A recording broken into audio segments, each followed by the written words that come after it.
भारत की आज़ादी के 77 वर्ष पूर्ण करने के अवसर पर मैं संपूर्ण देशवासियों को और विशेषकर पंजाब और चंडीगढ़ के सभी नागरिक बंधुओं को अपनी ओर से बहुत बहुत शुभकामना देता हूं। मैं सोचता हूं कि इस आज़ादी को प्राप्त करने के पंजाब का जो योगदान है वो बहुत ही महत्वपूर्ण योगदान रहा है।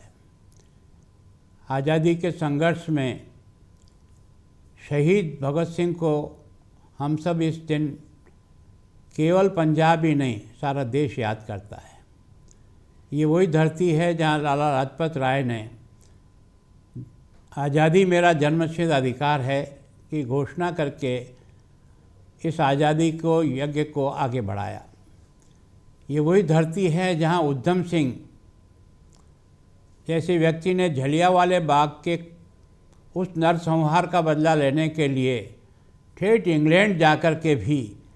और उसको गोली मार करके उसको इस बात का एहसास कराया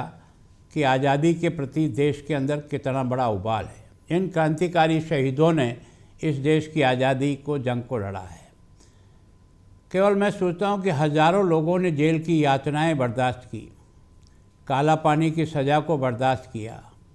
लेकिन आज़ादी के इस लौ को उन्होंने कभी भी कमज़ोर नहीं होने दिया।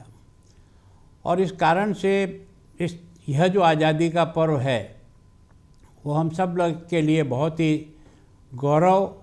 और बहुत ही एक तरह से संतोष का दिन है। देश के प्रधानमंत्री जी ने जब 75 वर्ष पूरे हुए थे, जब अमृत काल हमारी आज़ादी का मनाया था, तब उन्होंने देश की जनता के सामने एक बात रखी थी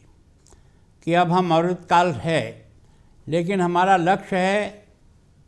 जब 2047 में हम आज़ादी का शताब्दी वर्ष मनाएं, तब हमारा देश दुनिया का नंबर 1 का आर्थिक दृष्टि से और सब दृष्टि से देश बने। और उसके लिए उन्होंने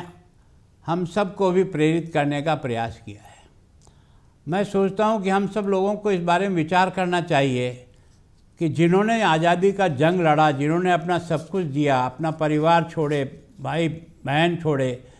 देश की आज़ादी के लिए सब यातनाएं सहन की, उन्होंने तो अपना एक कर्तव्य पूरा कर दिया और हमको आज़ादी का ये जो शुभ अवसर मनाने का मौका दे दिया। लेकिन आज हमारी भी तो कुछ जिम्मेदारी है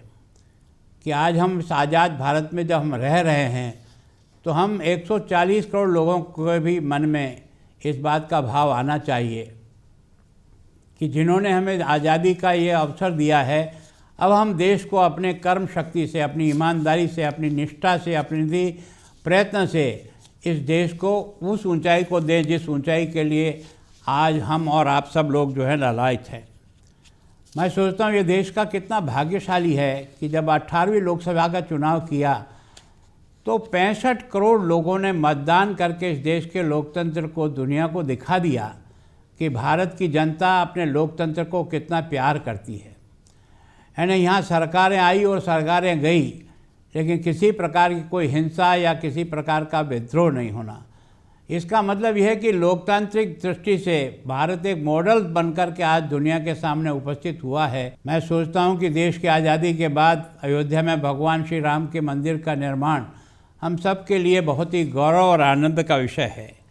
ये इस देश को G20 को जिस सफलतापूर्वक भारत ने अपनी अध्यक्षता में जिसको संपन्न किया और जो रेजोल्यूशन यहाँ पास हुआ, वो सारे देश के दुनिया के देशों ने सर्वसम्मति से उसे स्वीकार करके भारत और भारत के द्वारा G20 को जिस सफलतापूर्वक दुनिया के सामने रखा, उसके कारण से हमारी प्रतिष्ठा संपूर्ण दुनिया में आज इस दृष्टि से बहुत बहुत आगे बढ़ी है। जब हमारी लोकसभा ने नारी शक्ति वंदन अधिनियम को पास किया और पहली बार आने वाले चुनाव में महिलाओं को विधानसभा में भी और लोकसभा में भी 33% का आरक्षण देकर के लोकतंत्र में नारी का कितनी भागीदारी है वो हम 75 वर्ष के बाद जो है वो तय कर पाए। वो सौभाग्य भी हमें मिला। भारत आज डिजिटल इंडिया के रूप में जाना जाता है। मैं सोचता हूँ कि इस डिजिटल की दृष्टि से हमने दुनिया का एक तरह से नेतृत्व किया है। मैंने यहाँ आने के बाद अनुभव किया कि पंजाब में कई चुनौतियाँ आप और मेरे सबको विचार करने के लिए प्रेरित कर रही है। हमारी जो 6 ज़िले हैं जिसमें हमारा जो पाकिस्तान के साथ जो बॉर्डर है वो 553 किलोमीटर का है, और वहाँ जिस प्रकार की गतिविधियाँ हम है ना, एक तरह से पाकिस्तान छद्मवेशी रूप से जिस तरह से भारत को एक तरह से परेशान करने का प्रयास कर रहा है, ड्रोन के माध्यम से जो है वो हमारे यहाँ हथियार और हमारे यहाँ एक तरह से इस नशीले पदार्थों को भेजने का जो काम कर रहा है, मैं सोचता हूँ कि हमारी फ़ौज ने, हमारी बीएसएफ ने, हमारी बॉर्डर सिक्योरिटी के सभी लोगों ने और वहाँ के लोकल लोगों ने मिलकर के उस पर काफ़ी कुछ कंट्रोल करने का प्रयास किया। पंजाब की पुलिस ने भी एक तरह से उनकी मददगार बनकर के इस को रोकने का प्रयास किया है। पंजाब नशा मुक्त कैसे बने, इस विषय को हम सब लोग गंभीरता से लेकर के और सीमाओं को सुरक्षित करने की दृष्टि से सीमा के गांवों को हम वहां के सुरक्षा कमेटियां बना करके अधिक से अधिक उनको कैसे देश के लिए काम करने के लिए प्रेरित कर सकते हैं। केंद्र सरकार हमें हर प्रकार से मदद कर रही है, लेकिन फिर भी हम राज्य और केंद्र दोनों मिल कर के पंजाब के विकास के लिए, चंडीगढ़ के विकास के लिए अधिक से अधिक कैसे काम करें। और सबसे बड़ा काम जो हम कर सकते हैं,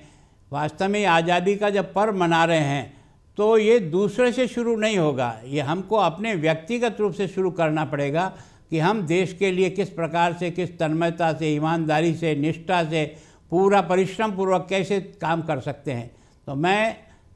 एक तरह से पंजाब के और चंडीगढ़ के सभी नागरिक बंधुओं से विनम्र प्रार्थना करता हूं कि हम अपने देश को आज़ादी का जब 100 वर्ष मनाएं तब दुनिया का नंबर 1 का देश बनाएं। आज भी हमारा सौभाग्य है कि हम दुनिया में 5वीं बड़ी अर्थशक्ति के रूप में उभर गए हैं, और हमारी कोशिश है देश की कि हम तीसरी शक्ति अगले साल तक बन जाएंगे। लेकिन हमारा लक्ष्य है कि 2047 के पहले पहले हम भारत को विश्व की आर्थिक शक्ति में नंबर 1 बनाना है और भारत की प्रतिष्ठा को बढ़ाना है। कभी यह विश्वगुरु था, अब वापस विश्वगुरु बनने की ओर कदम बढ़ा रहा है। अब आपका और मेरा ये दायित्व है कि उसको इस विश्वगुरु बनाने में हम व्यक्तिगत रूप से कितनी मेहनत और कितना परिश्रम करके ये सम्मान इसको दिला सकते हैं। एक बार फिर पंजाब के और चंडीगढ़ के सभी बंधुओं से मेरी विनम्र प्रार्थना है कि देश के स्वाधीनता के इस पुनीत अवसर पर हम अपनी ओर से उन शहीदों को